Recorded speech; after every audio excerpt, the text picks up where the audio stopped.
Good evening.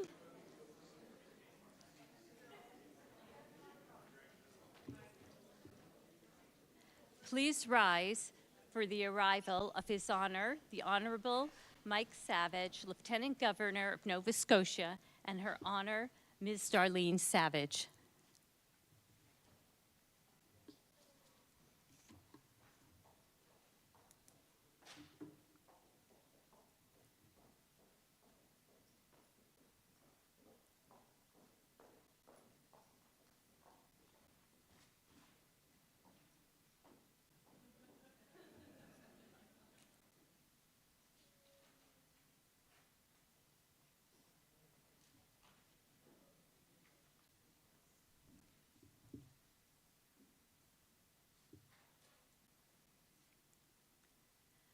Please be seated.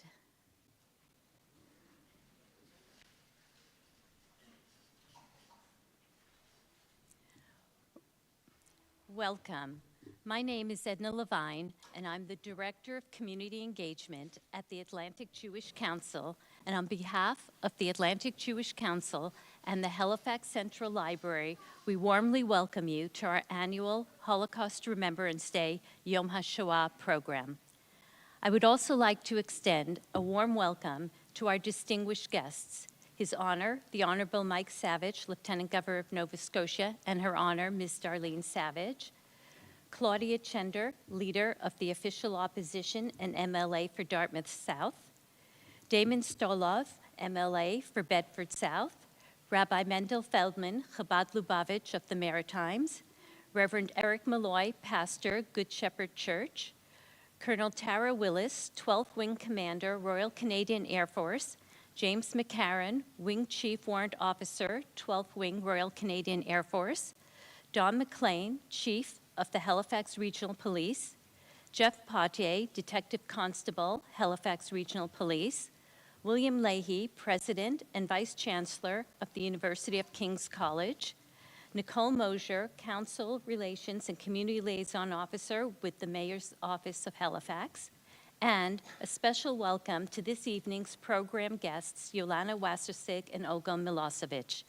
And we also extend a warm welcome to our viewers in Atlantic Canada who are joining us via a live stream.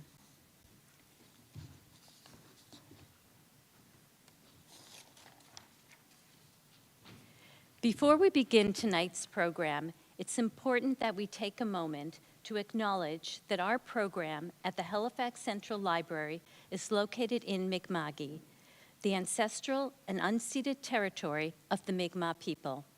This territory is covered by the Treaties of Peace and Friendship signed with the British Crown in 1726. Our acknowledgement reaffirms our commitment and our responsibility in improving relationships between nations and to improving our own understanding of local Indigenous peoples and their culture.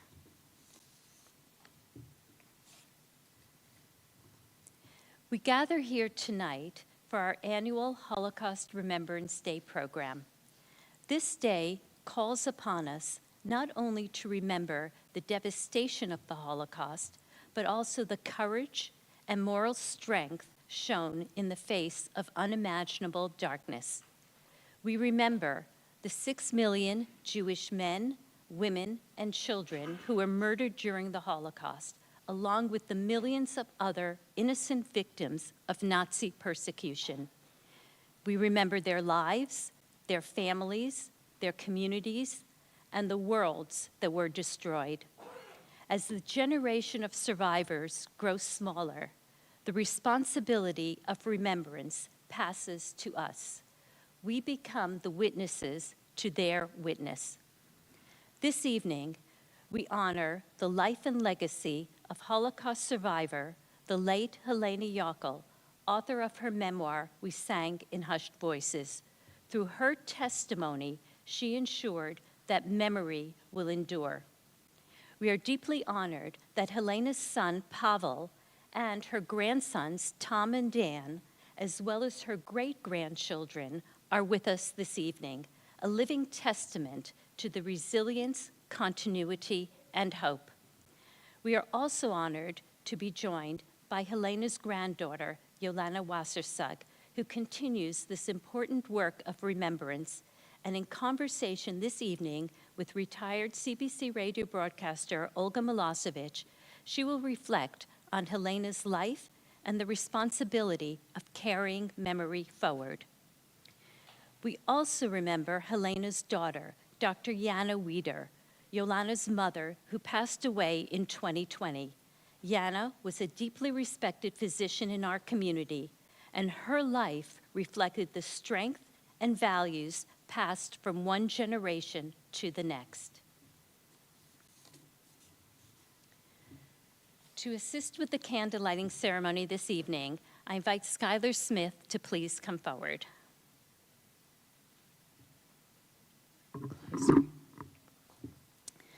Tonight, we light 6 memorial candles in memory of the 6 million Jews who were murdered during the Holocaust. We also remember the millions of other innocent victims of Nazi persecution, including Roma and Sinti, people with disabilities, political prisoners, LGBTQ individuals, and others who were suffered and were murdered. To light the first candle, I invite Mark David, Atlantic Jewish Council past president.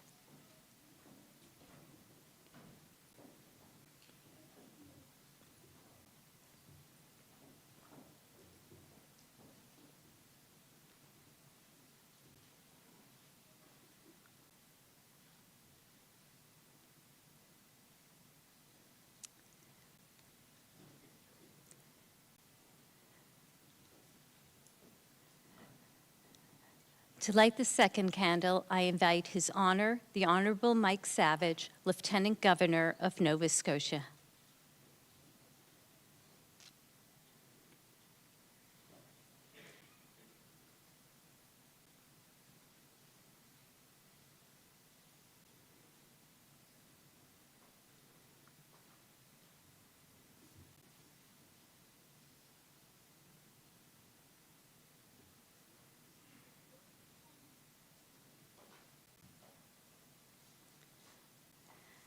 To light the third candle, I invite Colonel Tara Willis, 12th Wing Commander, Royal Canadian Air Force, and James McCarran, Wing Chief Warrant Officer, 12th Wing Royal Canadian Air Force.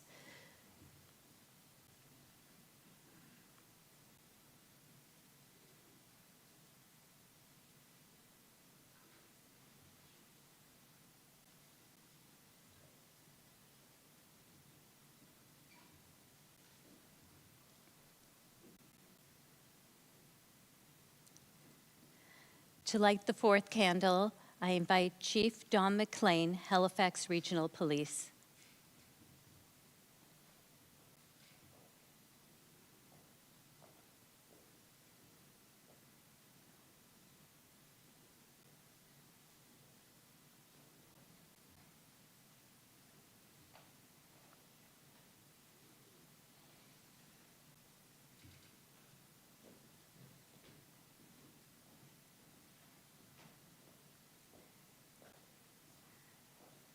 To light the fifth candle, I invite William Leahy, President and Vice Chancellor of the University of King's College.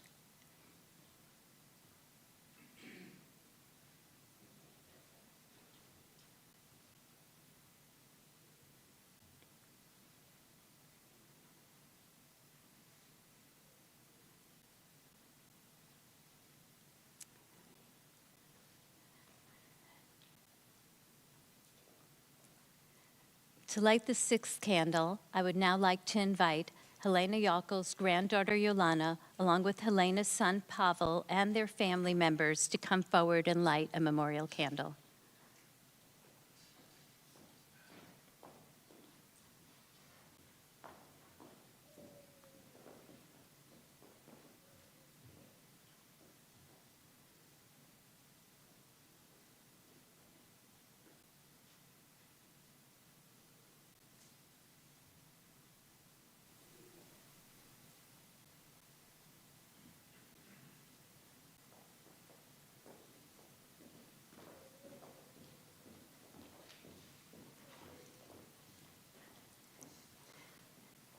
We now invite Holocaust survivors who are in the audience, as well as family members of Holocaust survivors, to come forward and light a candle.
Thank you.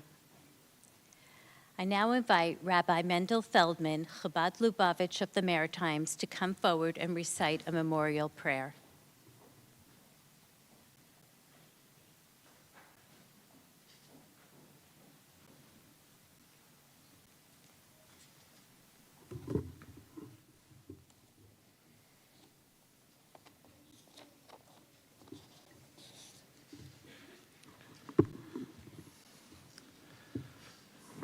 Maybe seated briefly. I have a remark for a couple of minutes. Brief remarks. On Yom HaShoah, we stand in silence.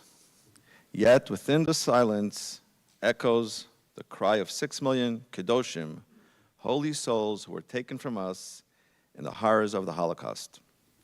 But we are called upon to do more than just stand in silence. The Lubavitcher Rebbe of righteous memory taught that memory alone is not enough. Memory, if it stays in the past, can paralyze. Yizker does not only mean to remember, it means to remind ourselves, to act. It's a call to action.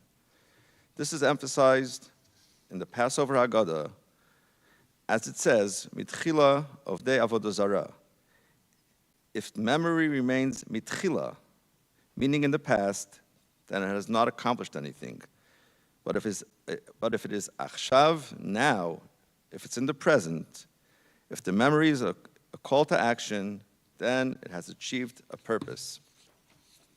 So how do we respond to such darkness?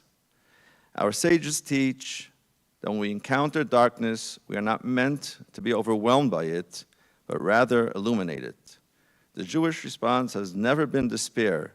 It has always been rebuilding, stronger, deeper, and greater. Every mitzvah we do is an act of defiance. The Nazis tried to destroy not only Jewish lives, but the very purpose of a Jew, our connection to Almighty God. And yet, even there, Jews whispered the Shema and sang Ani Mamin. They risked everything to perform any mitzvah. They held on to their Yiddishkeit with great Mesirut Nefesh, with total self-sacrifice. That spark did not die. And so the Rebbe taught the greatest memorial to the Kedeshim, to those who perished, is not only to remember how they died, but to continue how they lived, to add in Torah, to strengthen mitzvot, to build Jewish homes and Jewish communities filled with Jewish life and light. So on this day, we remember, but more importantly, we respond. We answer darkness with light. We answer destruction with building. We answer silence with vibrant, unapologetic Jewish pride. Now we can rise for Yizkor.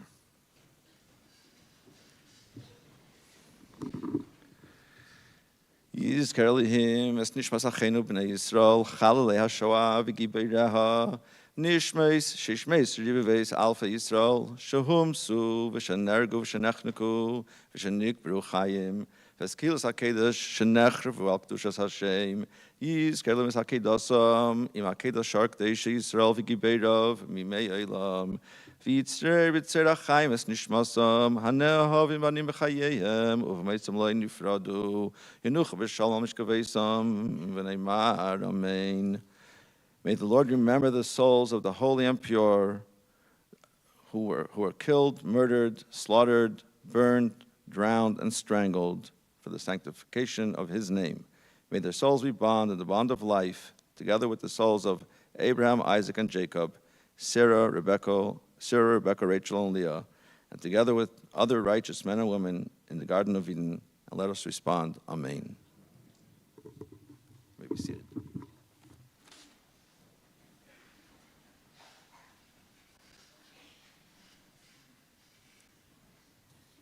Thank you, Rabbi Feldman. I now would like to invite Mark David, AJC past president, to deliver opening remarks.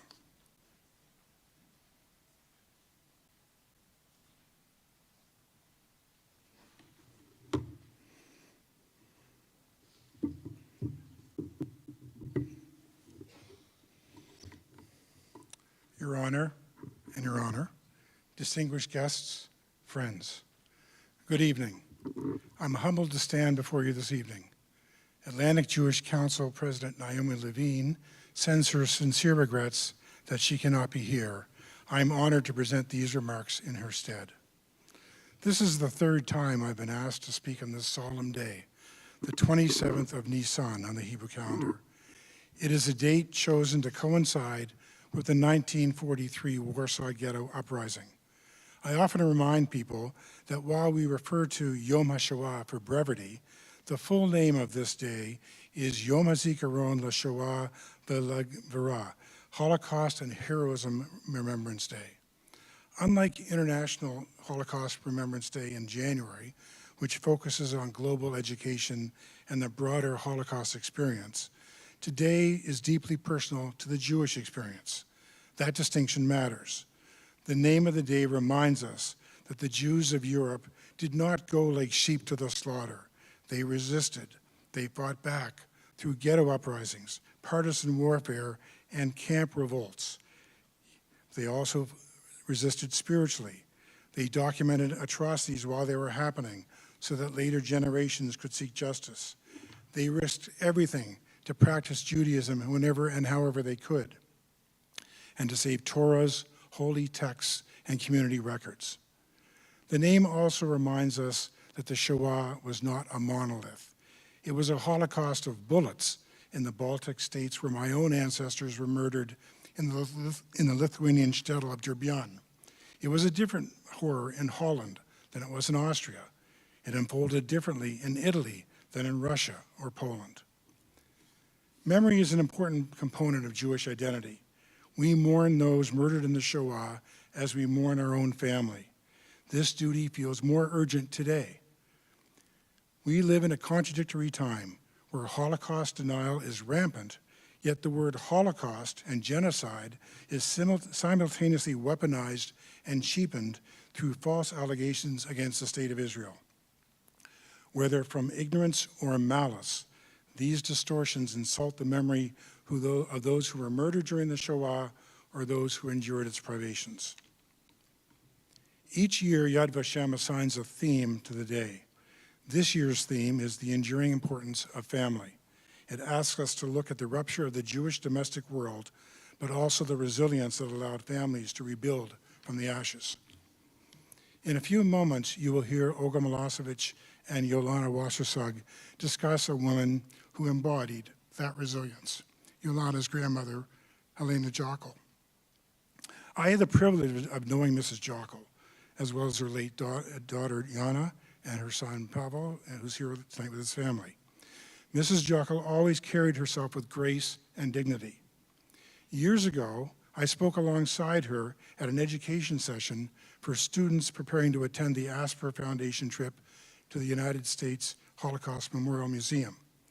While I spoke of history and my experiences on the Azrieli trip and on the 2005 March of the Living, Mrs. Jockel spoke of life in the context of her unbelievable experiences. The students were completely captivated by her ultimate message of tolerance and love. I confirm with Yolana that the short anecdote I'm about to tell you will not infringe on anything she's going to discuss this evening with Olga.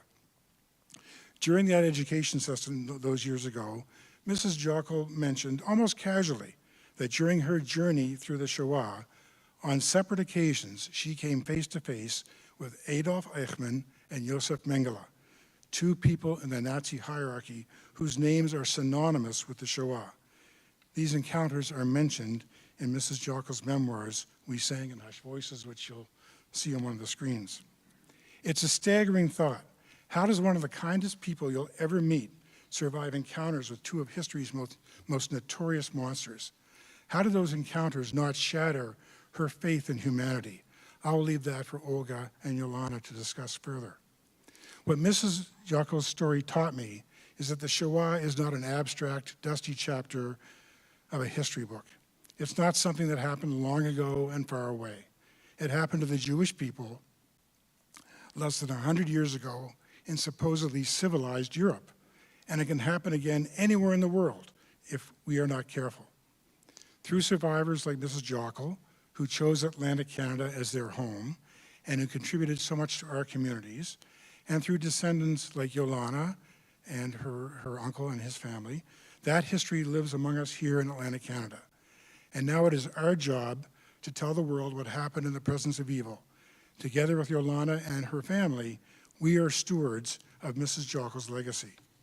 May the memory of the 6 million who were murdered and the heroism of those who resisted be a blessing and a reminder to us all that even in the face of the greatest darkness, the Jewish people remains, endures, and flourishes. Zichronam Livracha, may their memories be for a blessing.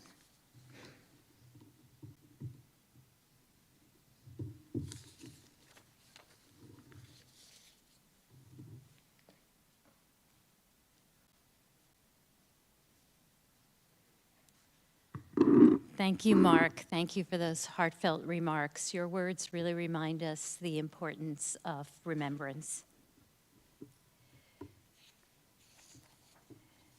The Azrieli Foundation Holocaust Survivor Memoirs Program published Helena Jockel's memoir, We Sang in Hushed Voices, in 2014. In 2015, her memoir received a Living Now Silver Medal. Helena Jockel passed away in 2016 at the age of 97. The Azrieli Foundation's Holocaust Survivor Memoir Program was founded in 2005. The foundation collects, preserves, and shares the stories of Holocaust survivors who made their life in Canada. In addition to publishing these works, the foundation provides educational resources and distributes books free of charge to schools and libraries across Canada. Copies of We Sang in Hushed Voices are available this evening to audience members free of charge, courtesy of the Azrieli Foundation, and you can find them on the table at the end of the hall. It is now my privilege to introduce our featured guest speaker, Yolana Wassersug, who will be interviewed by distinguished retired CBC radio broadcaster Olga Milosevich. Helena's granddaughter, Yolana Wassersug, is the recruitment and admission manager at the University of King's College in Halifax. A proud graduate of King's, Yolana earned her combined honor degree in 2008 and later completed her PhD at the Shakespeare Institute in Birmingham, United Kingdom. She's also an honorary associate fellow in the Foundation Year program at King's and a guest lecturer in the humanities. Joining her is Olga Milosevich, a retired CBC radio broadcaster who spent 30 years as host and producer of shows including Weekender, Music Alive, Connections, and Main Street. She retired in 2012 and was awarded the Queen's Diamond Jubilee Medal in recognition of her contributions to the community. They will join us for a conversation about Helena's life and the importance of remembrance and carrying her message forward to future generations. Before we begin the conversation, we will now screen a 10-minute film by the Azrieli Foundation about Helena Jockel's life and her memoir, We Sang in Hushed Voices. Immediately following the screening, Yolana and Olga will join us on stage for their conversation. We now invite you to watch and reflect. Thank you very much.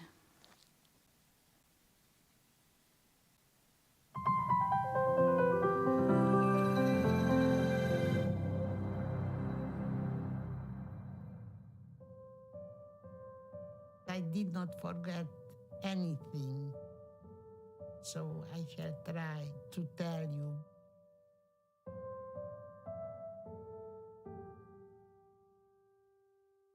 My name is Helena Jockel, and I was born in Czechoslovakia. My mother was Miriam Berger, and my father's name was Kahan Ben Zion. My family had 8 children, 4 brothers and 4 sisters. At that time I was growing up. My eldest sister helped me and my youngest sister. I learned about love, siblings, connections. From an early age, Helena Jockel and her siblings developed a great love for books and learning. It was a love that would stay with her all her life. The books were the most important things which we had at home, were given to me, and I learned the habit of the necessity to have books and to give my friends books and for them to speak about books. So books were very, very important in my life. In March of 1939, the town where Helena lived, Mukachevo, was annexed to Hungary, along with much of southeastern Czechoslovakia. As war raged elsewhere in Europe, she became a teacher. But it was not long before the conflict reached her as well.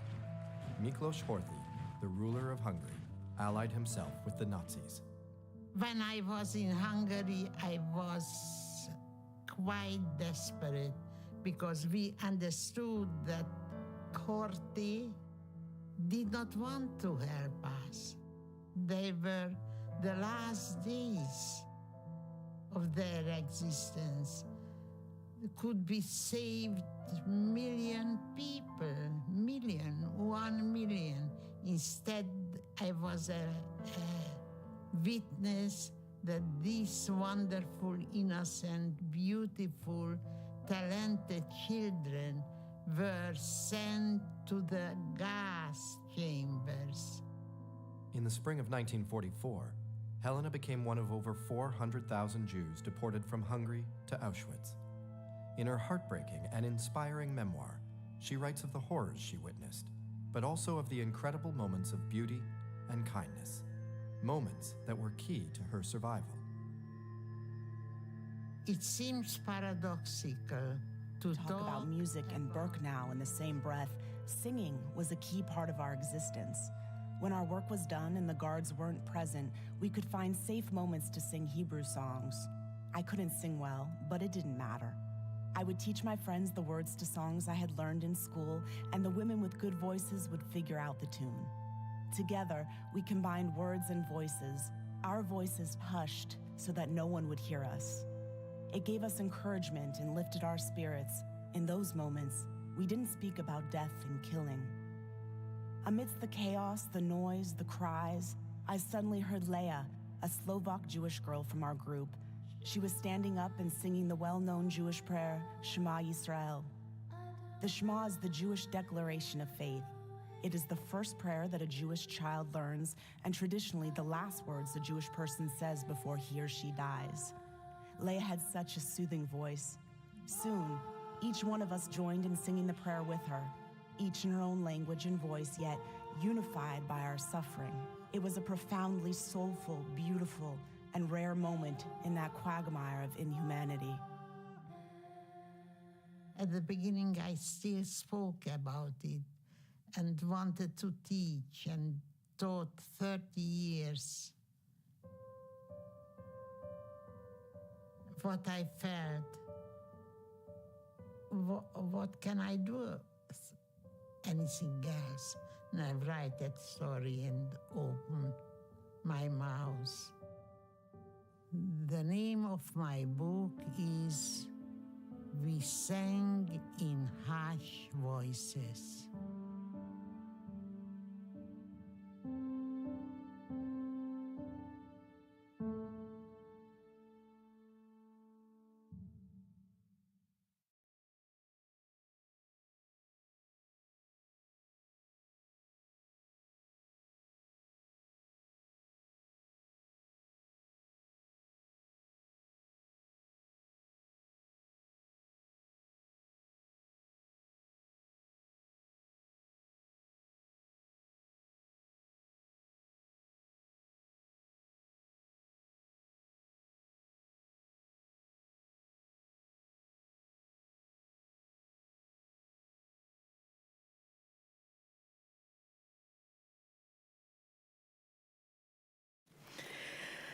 Yolana, thank you so much for agreeing to do this for our audience here and the people who are listening online. Thanks This is for so important. For those people who never got to meet your grandmother, can you tell us what she was like? What was your grandmother like in everyday life beyond her identity as a Holocaust survivor? Sure, I'd be happy to. I have a lot of very happy memories with my grandmother. We were very close. And outside of her identity as a survivor, the words that come to mind when I think of her are certainly teacher. She loved education. She loved to read, which she just said in her own words in that video. She was a polyglot. She spoke multiple languages. She was fluent in English and Russian, German, Hungarian, Hebrew. When she came to Canada and I was in French immersion school, she picked up quite a lot of French. She could just soak up languages. She loved to talk to people. And when she took me to the playground or all my after-school activities, she made friends everywhere she went. And there's still people who lived, in the building that she lived in on Quimpool, who I'll meet and who'll tell me that they remember seeing me walking with her and us just like chattering all the time. We had a lot to say to each other. When she came here to Canada, a big part of that reason for coming was to provide childcare for my family. I have my cousins here, Tom and Dan, and she was just with us kind of constantly. So yeah, education, languages, books.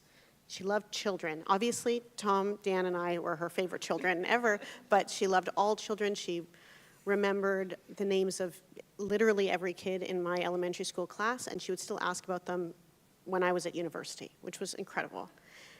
And she loved food, as any person who's truly experienced starvation would. She loved the family table. She loved Shabbat and Jewish holidays. And she was someone who could unironically describe herself as a matriarch. And she really meant it. And we all really got that, She had this gravitas and presence, and the people really responded to her. But I think my experience of who she was as a person, I got to experience her as a grandmother, and I got to experience her in Canada. So, my Uncle Pavel and my late mother, may her memory be a blessing, would have had different experiences and understood sides of her personality and her character that she would have shielded me from, because you don't talk about everything with your precious little granddaughter. Yeah. But that kind of formidable quality, I think that was intrinsic to who she was. Yeah, I met her a few times. She was an amazing woman. She really impressed me. Are there any values or lessons from her life that have been passed down in your family that you'd like to speak about? Yes, I think many. I mean, her love of books and education are part of who we are, the Jockels Wassersug crew. We care about this, and we believe in the ability that education has to lift people up and to give people strong futures and to bring hope.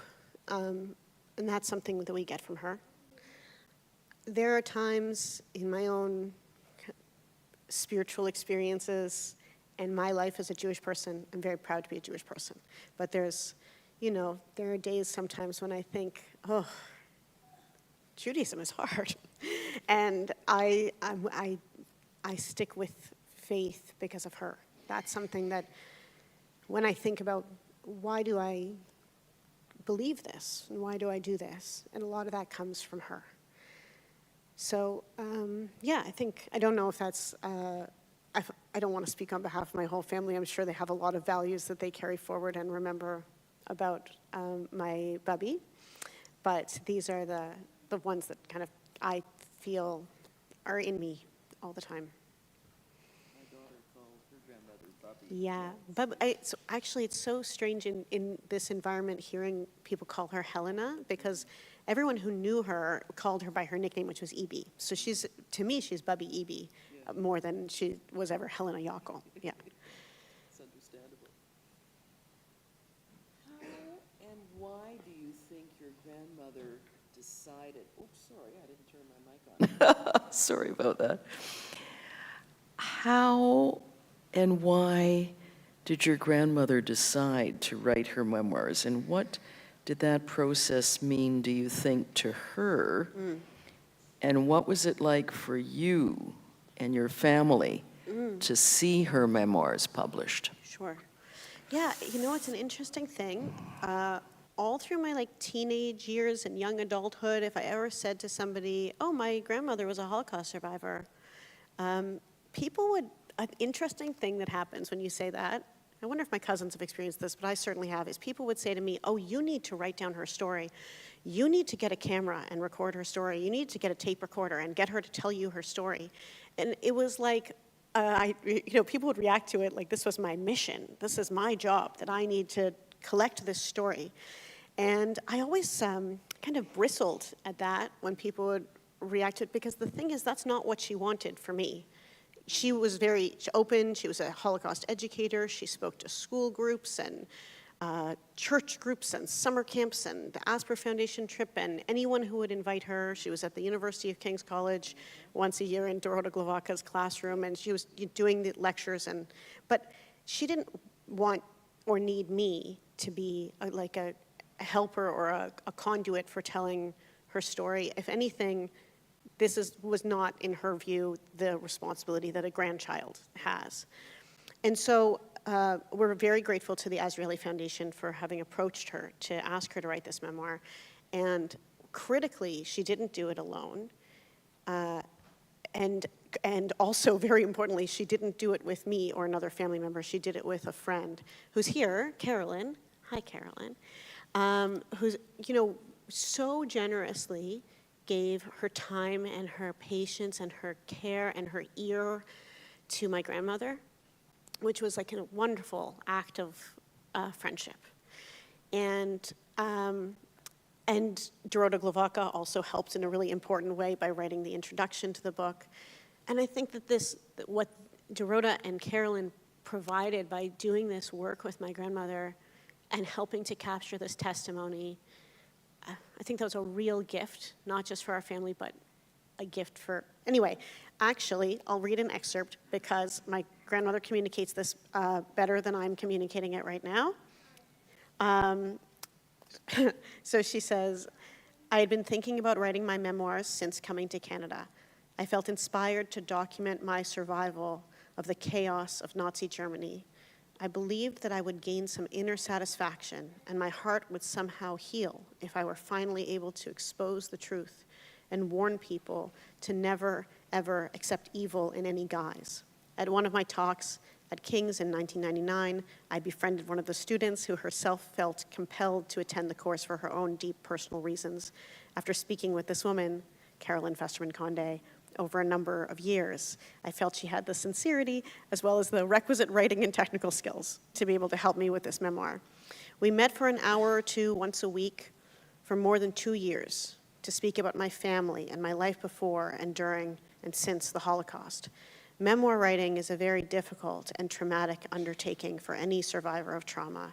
To relive and record the trauma through writing and memory was hard, much harder than I thought it would be, and I felt I could have never written this memoir without Carolyn's assistance. And she talks about in this process of writing how a lot of these traumas came back to her. And she had nightmares during that time, and it was scary. She was doing this, she was very old, and I think what she did was really difficult and really brave. So, yeah, I mean, it was a gift, honestly, that I can't take any credit for. All I got to do in this process was receive a copy of the book and read it, which itself was its own hard and challenging thing, but certainly not anything like the process of helping to write it. And I feel like there was a second part to your question that I might have overlooked. It's okay. Were there parts of the memoir that really helped you to understand her in a new way? Oh. And how do the memoirs, do you think, preserve parts of her voice or her personality? The first time I read it, I cannot tell you that I absorbed any information at all. It was like getting slapped in the face. It was really hard. Anyway, I've read it a couple times since then, and it actually, now I feel like I can focus on what I'm reading and take in information, and I understand, but it was not so easy the first time, especially because I realized there were so many things in her story that she was actively not saying to me for very good reasons, right? I mean, you don't talk with your precious baby granddaughter, who you were raising since she was 2, about starvation and mutilation and violence and rape. I mean, it's just, so it's the first time reading it was really hard. But now that I've kind of been able to sit with this book a little bit, I do feel like it really preserves aspects of her voice and her personality. One piece that I really feel especially moved by, and they quoted from it in the video clip. My grandmother really loved beauty. She loved music and art and books. It wasn't also highbrow. She also loved celebrity gossip and Oprah and Brangelina. She liked beautiful things. And so there's parts of this book where she talks about music and singing that I think are just so her. When I read it, I'm like, oh yeah, I can picture her talking about that. There's a passage when she describes a group of Italian women coming to the camp and how beautiful they were, physically beautiful, and their faces were just etched in her memory. There's a passage where she talks about the prisoners who had been professional musicians being forced to play violin and cello and Strauss waltzes for the entertainment of SS officers, and her attention and attentiveness to beautiful things in a place where it would be so impossible to notice anything beautiful at all. I think that's so characteristic of who she was. And yeah, I mean, when I read that part, it just, all the warm feelings come back. It's like getting a big hug. I totally understand, Yeah. because that's what impressed me tremendously about your grandmother, how she was able to see beauty in this darkest place. Yeah. My uncle and I were talking about this the other day, about qualities that, there were things about her character that made survival more possible for her. She happened to have been, of all places, been given a job in the kitchens, the ability to squirrel away a little bit of food, that made a difference. And she happened to speak so many languages, which certainly aided her ability to survive. But I think, among other things, her capacity to see beautiful things in horrible places, to compartmentalize, to shut down or turn off some of the feelings that she was feeling when she needed to. These qualities are part of what made her a survivor. Totally agree with what you've just said. That's what really impressed me when I was reading your book. And I had the same experience as you. I had a really difficult time reading this book for the first time. It was just so full of horrific things that she had endured. I had to read it a second time, and it was a little easier. So I understand what you're talking about. Why do you think it's important that young people today continue to learn about the Holocaust? And how do you think personal stories like hers, like your grandmother's, can help with either forgetting or the other big issue today in today's world, forgetting and also misinformation? Yeah, I mean, people like me, who are direct descendants of survivors, like, it's impossible to conceive of the notion that someone might not get that this exists, or might not believe that it was real, or might doubt it or question it because it's just intrinsically in you. Like, I don't remember a time when I learned that the Holocaust had happened. I've always known that the Holocaust happened and that it was real, because how can you deny something when the evidence of it is the same person who's reading you bedtime stories or giving you snuggles? You know, like, that's an impossible thing. But I see, of course, that not everyone that comes to this information with the experiences that I've had. And there are people out there that need to actively learn the information. They don't just have it embedded in them. And I can't say I'm surprised about the level of misinformation and misunderstanding out there, but it is so discouraging to learn. And this is so obvious and banal an observation, but obviously the way that information is shared through social media has made this problem immensely worse, right? So I didn't do a lot of research in advance of this conversation, because I don't have to do a lot of research to talk about my grandmother, but I did look up.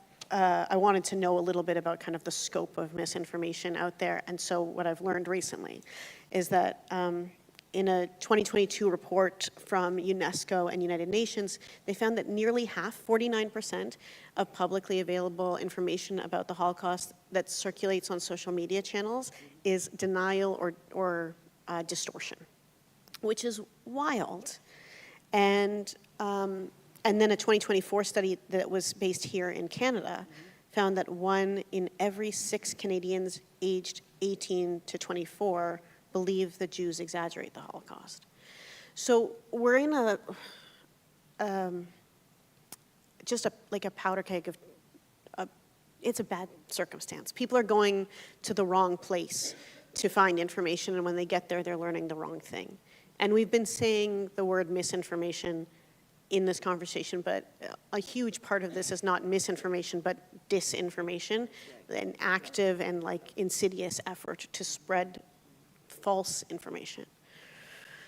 So I'm concerned about that. And I think there's nothing that can replace the value of first-person testimony when it comes to combating that kind of misinformation. My grandmother was like really formidable. I mean, you can't, that video clip that was shown of her, you can't look at that and deny it. So, I mean, which just goes back to what I was saying before about how I think this book really is a gift from her. And your question is like why young people in particular need to learn about the Holocaust. As I look into the room this evening, I think this is generally speaking, a slightly older audience. Thank you for being here. And I see some very young faces too, which some of them are my wonderful family.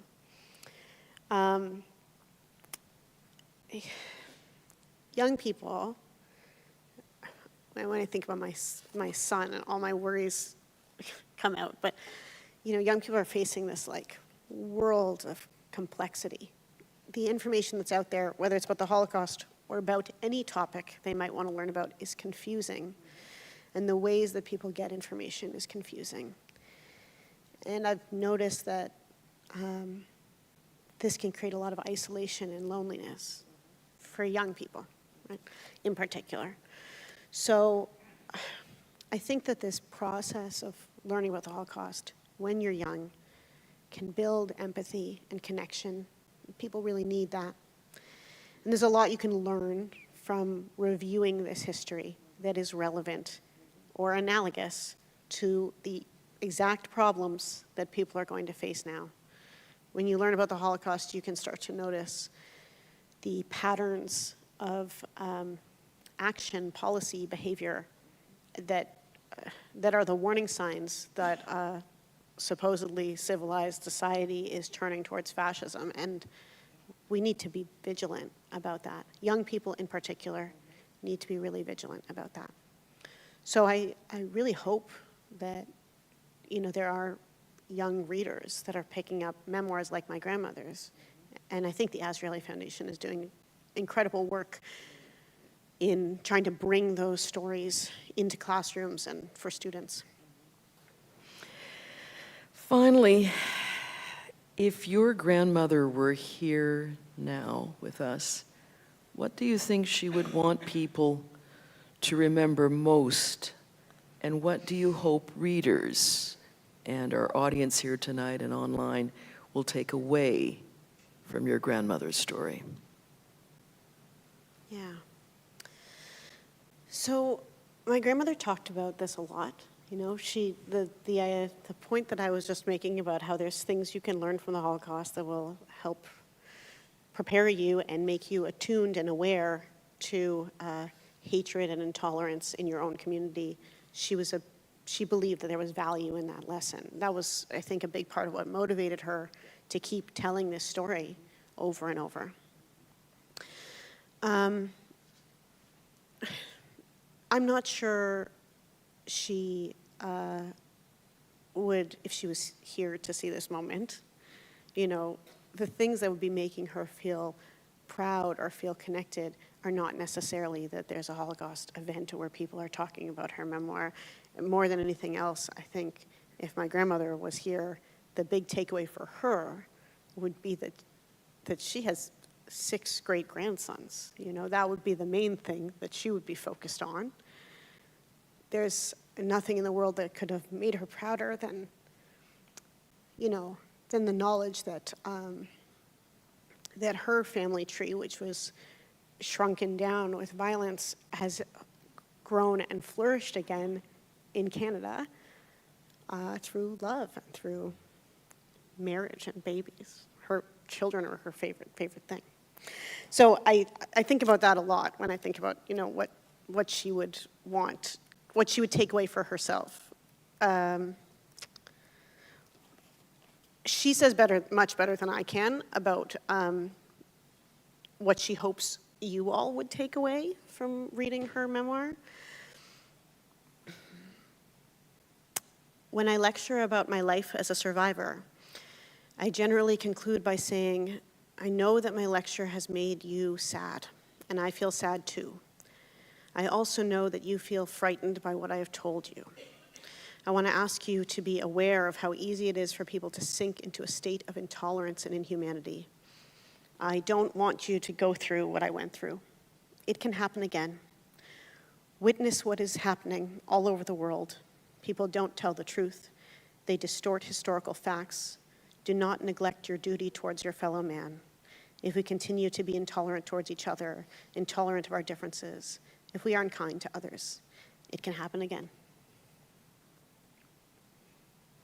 This is unbelievable. We didn't discuss this in advance. But as I was reading your grandmother's book, I highlighted sections. And that final paragraph was one of the paragraphs that I found most powerful and moving and beautiful. And I was hoping you would read it. And if you didn't, I would read it. Because to me, that just speaks volumes and expresses who this woman was and what made her so extraordinary, so strong, and someone that we can all look up to and learn from. Thank you very much, Yolana. Thank you, Really Olga. appreciate what you did for us tonight, telling your grandmother's story. You did a beautiful job. Thank you very much.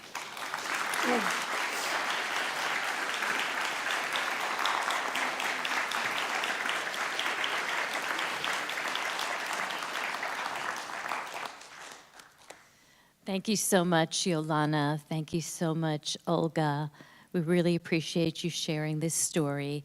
And now we invite everyone. We have a reception. We'll pull back the curtains, and you'll have an opportunity to speak with Yolana and with Olga. Once again, thank you so much for that heartfelt presentation.